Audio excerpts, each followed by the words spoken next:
Assalamualaikum warahmatullahi wabarakatuh. Perkenalkan, saya Siti Alpia dengan NIM 86207181500140. Di sini saya akan memaparkan tugas UAS pada semester 6 dengan dosen pengampu Bapak Roma Iskandar dan mata kuliah Business Network dengan tema Outline Business Plan. Dan pertama-tama yang akan dibahas yaitu 1. Ringkasan, 2. Gambaran umum usaha atau bisnis, 3. Analisa pasar yang terdiri dari analisa industri, target pasar, pesaing dan kondisi persaingan, 4. Rencana dan strategi pemasaran, 5. Operasi atau produksi, dan keenam, organisasi atau produksi, 7. Rencana pengembangan jangka panjang, 8. Proyeksi keuangan, dan 9. Lampiran. Poin pertama yaitu ringkasan eksekutif.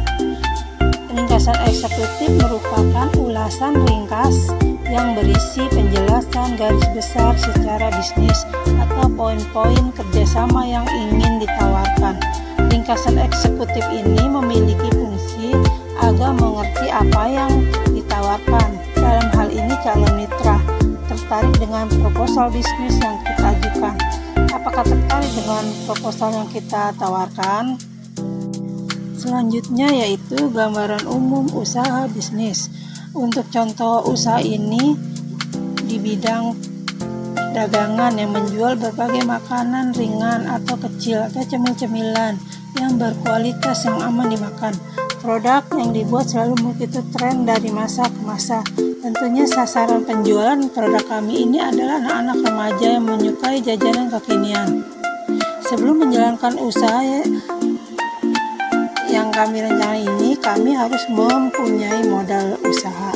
Untuk merencanakan pemasaran, usaha kami akan mempromosikan dan mendistribusikan produk kami melalui website, sosial media seperti Facebook dan Twitter, serta kami memasarkan produk ini di sekitar lingkungan rumah kami di tingkat RT dan RW dan kelurahan rumah kami yang ada di Kota Tangsel.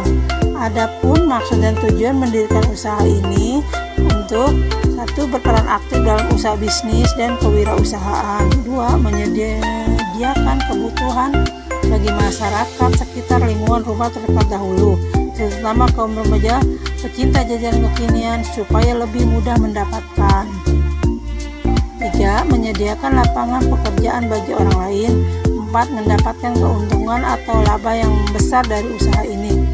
5. Menyediakan tempat jajan yang baik, sehat, yang berkualitas tinggi. Selanjutnya yaitu analisa pasar yang terdiri dari 1. Analisis industri, target pasar, dan pesaing dan kondisi persaingan. Di sini saya akan menerangkan apa itu analisa pasar. Analisa pasar adalah suatu kegiatan penganalisian atau penyelenggaraan untuk mempelajari berbagai masalah tentang keadaan pasar. Penentuan target pasar ini sangat penting karena perusahaan tidak dapat melayani seluruh konsumen atau pembeli yang ada di pasar. Dan apa itu analisis industri? Yang pada umumnya adalah penilaian terhadap peluang dan ancaman lingkungan kompetitif yang dapat mempengaruhi kesuksesan perusahaan. Lingkungan kompetitif mempengaruhi profitabilitas sebuah industri yang pada akhirnya berpengaruh juga terhadap yang didapat pada perusahaan itu sendiri.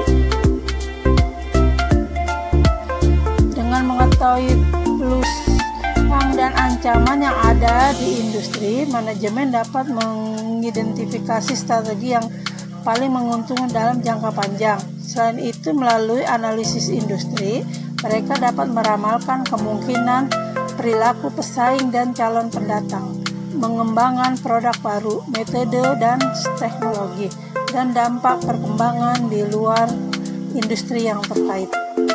Singkatnya, analisis industri berupaya menyediakan studi kasus untuk masa depan suatu nanti pada suatu industri itu sendiri. Analisis industri umumnya membantu perusahaan secara tidak langsung dalam perumusan strategi. Hasil analisis memberikan konteks di mana strategi dirumuskan. Analisis industri mengidentifikasi isu-isu relevan yang dihadapi perusahaan dalam perumusan strateginya. Misalnya, perusahaan dapat mengidentifikasi kekuatan apa yang cenderung melemahkan strategi mereka. Apa yang dimaksud dengan target pasar? Target pasar merupakan suatu kelompok pelanggan yang menjadi sasaran pendekatan perusahaan supaya mau membeli produk yang dipasarkannya. Target pasar juga bisa diartikan dengan suatu kelompok pembeli yang mempunyai sifat-sifat sama yang membuat pasar berdiri sendiri. Untuk menetapkan target pasar, perusahaan harus menilai dengan nilai segmen mana yang hendak dimasukkan dan mengukur betapa besar berapa itu segmennya. Manfaat target pasar yaitu mempermudah dalam penyesuaian produk dan strategi marketing yang dilakukan dengan target pasar. Mengembangkan posisi produk dan strategi marketing naik bauran pemasaran dengan menjalankan identifikasi di bagian pasar yang dapat dilayani dengan efektif. Perusahaan bisa berada pada posisi yang baik, mengantisipasi terdapatnya persaingan, menggunakan sumber daya perusahaan yang terbatas secara efisien dan efektif, menargetkan peluang pasar yang lebih luas. Selanjutnya yaitu pesaing usaha dan kondisi persaingan. Apa itu pesaing usaha? Pesaing usaha adalah mereka yang mengejar sasaran pasar yang sama. Perusahaan harus terus membandingkan produk, harga, distribusi, promosi dengan pesaingnya. Sebagai pemangku kepentingan eksternal, mereka memperoleh keuntungan dari kegagalan perusahaan lain. Mereka senang jika perusahaan lain bersaing secara adil atau gagal. Mereka berkepentingan mengalihkan pelanggan dari perusahaan. Mereka menetapkan target dan strategi berdasarkan tindakan perusahaan lain di industri. Selanjutnya yaitu kondisi persaingan bisnis. Persaingan merupakan kondisi real yang dihadapi setiap orang di masa sekarang. Kompetisi dan persaingan tersebut bila dihadapi secara positif atau negatif, tergantung pada sikap dan mental persepsi seseorang dalam memaknai persaingan tersebut.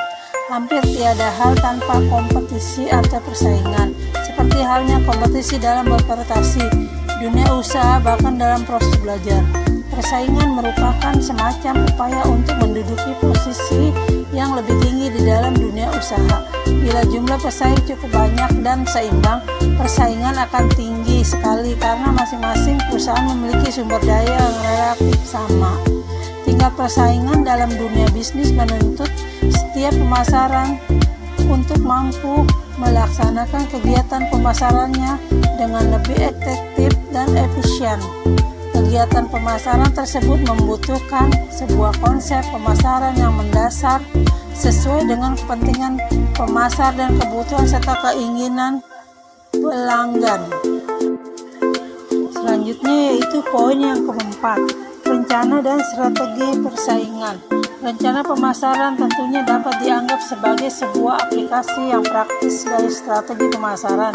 Rencana pemasaran sudah mencakup tentang 1. Proposisi penjualan, 2. Strategi penetapan harga, 3. Rencana penjualan, 4. Distribusi, 5. Perencanaan untuk periklan dan berpromosi. Pada dasarnya kita dapat memiliki perencanaan pemasaran tanpa adanya strategi pemasaran. Strategi pemasaran akan memberikan tujuan untuk rencana pemasaran.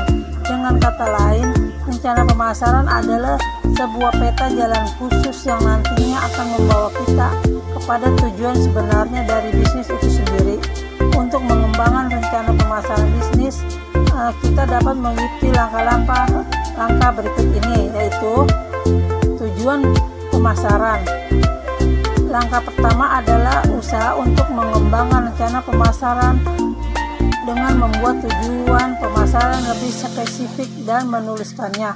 Apa yang ingin dicapai dari upaya promosi yang selama ini telah dilakukan, mengikuti berbagai daftar kegiatan yang telah terpilih dan memeriksanya terhadap rencana pemasaran, memilih yang menargetkan para calon klien atau pelanggan, menggunakan jadwal. Langkah berikutnya adalah dengan cara menggunakan jadwal. Putuskanlah kegiatan promosi mana saja akan dilakukan dan kapan harus dilakukan. Kita dapat menyusun rencana pemasaran berdasarkan bulan, tanggal, dan lain-lain. Memperbarui secara teratur rencana pemasaran. Pada saat sudah menyiapkan rencana pemasaran, maka ingat bahwa itu adalah berupa dokumen, bukan sekedar sesuatu yang dimasukkan ke dalam folder saja, kemudian tidak pernah dilihat atau dibuka kembali. Kita harus meluangkan waktu setidaknya minimal 15 menit setiap harinya untuk meninjau ulang apa tujuan dari aktivitas yang harus dilakukan hari itu untuk bisa mencapai tujuan pemasaran yang telah ditetapkan sebelumnya atau diinginkan seperti yang sudah ditargetkan. Demikianlah pemaparan dari saya. Semoga bermanfaat. Wassalamualaikum warahmatullahi wabarakatuh.